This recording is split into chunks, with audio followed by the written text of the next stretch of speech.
খাতড়া বাজারের বেহাল নিকাশি সহ বিভিন্ন গুরুত্বপূর্ণ রাস্তা সংস্কারের দাবিতে ব্লক প্রশাসনের কাছে ডেপুটেশন দিল বিজেপি। প্রশাসনের আশ্বাস, দাবি খতিয়ে দেখার। মহকুমা শহর খাতড়ার গুরুত্বপূর্ণ একাধিক রাস্তা বেহাল। রাস্তা সংস্কারের দাবিতে সাধারণ মানুষ থেকে বিভিন্ন সামাজিক সংগঠন বারবার সরব হয়েও সুরাহা মেলেনি। এবার পথে নামলেন বিরোধী বিজেপিও।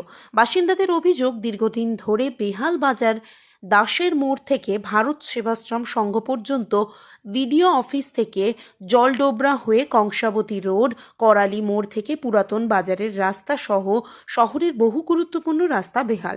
রাস্তার পিচ উঠে গিয়ে চলাচলের অযোগ্য হয়ে উঠেছে। এই বর্ষাতে সমস্যা আরও বেড়েছে। তাছাড়াও বেহাল নিকাশি দীর্ঘদিনের ক্ষোভ বাসিন্দাদের। পরিকল্পনাহীন নিকাশির জেরে রাস্তার ওপর জল ছুটে বাজারের নর্দমার জল কোথায় গিয়ে পৌঁছবে তারও নির্দিষ্ট পরিকল্পনা নেই বলে অভিযোগ বাসিন্দা থেকে বিরোধী বিজেপির। বাসিন্দাদের মধ্যে স্থানীয় ব্যবসায়ী দেবনাথ হালদার বলেন, গুরুত্বপূর্ণ কংসাবতী রোড দীর্ঘদিন ধরে বেহাল। বেগ পেতে হয় সাধারণ মানুষ থেকে পড়ুয়াদের। স্থানীয় ব্যবসায়ী রণবীর বন্দ্যোপাধ্যায়ের অভিযোগ, বেহাল নিকাশির জেরে দোকানে এসে জড়ো আবর্জনা, নর্দমার দুর্গন্ধে অতিষ্ঠ হন ক্রেতারাও। বৃহস্পতিবার রাস্তা সংস্কার সহ নিকাশি উন্নয়নের দাবিতে ডেপুটেশন দিল বিজেপি। রানীবাঁধ বিধানসভার বিজেপির ৩ নম্বর মণ্ডল সভাপতি সংলাপ সাহু বলেন, রাস্তা সংস্কারের উপযুক্ত নিকাশির দাবিতে ডেপুটেশন দেওয়া হলো। বিডিও অফিসে আসার কারণ হচ্ছে খাতড়ার পারিপার্শ্বিক যেসব আমাদের ড্রেন বা রাস্তাঘাটের ব্যাপার নিয়ে, এছাড়াও আমাদের যে ইউরিনাল মানে বাথরুম যে আছে সেই বাথরুমগুলোর কোনো ব্যবস্থা নেই।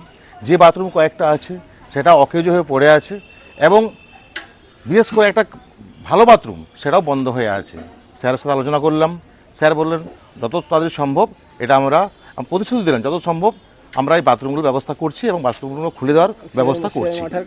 সিআই মাঠের কাছে যে পরিমাণে যে ইউরিয়াল রাস্তা দিয়ে বেরিয়ে যায় সেটা নিয়েও আলোচনা হয়েছে। উনি আমাদেরকে প্রতিশ্রুতি দিয়েছেন মোটামুটি 1-1.5 মাসের মধ্যে সমস্ত কাজগুলো উনি করবেন বলে আমাদেরকে জানিয়েছেন। আমরা ভারতীয় জনতা পার্টির পক্ষ থেকে রানীবাঁধ 4 নম্বর মণ্ডলের খাতড়া বিডিও অফিসে এসেছিলাম। খাতড়া শহরে রাস্তাঘাটের বেহাল অবস্থা এবং নিকাশি ব্যবস্থার খুব জঘন্য অবস্থার জন্য আমরা ডেপুটেশন একটা দিতে এসেছিলাম বিডিও সাহেবের কাছে। রাস্তাগুলো কি দীর্ঘদিন ধরে খারাপ? রাস্তা দীর্ঘদিন ধরে খারাপ। রাস্তা খুব বিপজ্জনক হয়ে গেছে। বিভিন্ন দিকে আপনার গর্ত, তারপরে জল জমে থাকছে বর্ষাকালে, ভেঙে গেছে কোনো রাস্তায়। হাসপাতাল যাওয়া, স্কুল যাওয়া, কেউ চাকরিরত অবস্থায় অফিস যেতে পারছে না। একটা বিচ্ছিরি পরিস্থিতি তৈরি হয়েছে খাতড়াতে। খাতড়ায় ড্রেনেজ সিস্টেম বা নিকাশি ব্যবস্থা এমন একটা পর্যায়ে চলে গেছে, মানুষের দুশ্চিন্তার কারণ হয়ে গেছে। খোলা ড্রেনে প্রচুর নোংরা ময়লা জমা হচ্ছে, এবং একটু বৃষ্টিতেই আপনার ঘরে জল ঢুকে যাচ্ছে, লোকের বাড়িতে জল ঢুকে যাচ্ছে। এরপরে দেখা যাচ্ছে খাতড়ার ম্যালেরিয়া বা মশাবাহিত রোগ এবং অন্যান্য রোগের প্রকোপ আস্তে আস্তে বাড়বে। খাতড়া একটা মহামারী হওয়ার আকার ধারণ করবে।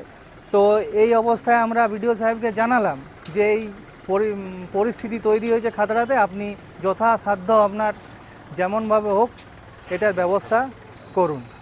কি বললেন? উনি কথা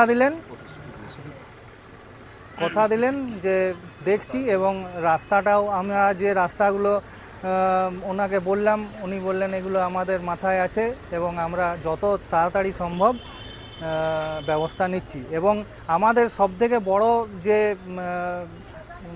বক্তব্য ছিল সেটা হচ্ছে খাতড়ায় যে ড্রেনেজ সিস্টেম, সেই সিস্টেমের জলটা এর শেষ ঠিকানাটা কি, মানে কোথায় যে এটা শেষ হবে বা এটা রিসাইকেল হবে কিংবা কোথায় জমা হবে, এর ব্যবস্থাটা কি করবেন। এতদিন যে ড্রেন হয়েছে, ড্রেনের তো ওই ব্যবস্থাটা এখনও করে উঠতে পারেননি। এইটার কিন্তু খুব তাড়াতাড়ি ব্যবস্থা করতে হবে। উনি বললেন আমি চিন্তা ভাবনা করছি, করে দেখছি কত তাড়াতাড়ি করা যায়। আমার নাম সংলাপ সাহু, আমি রানীবাঁধ 4 নম্বর মণ্ডলের মণ্ডল সভাপতি।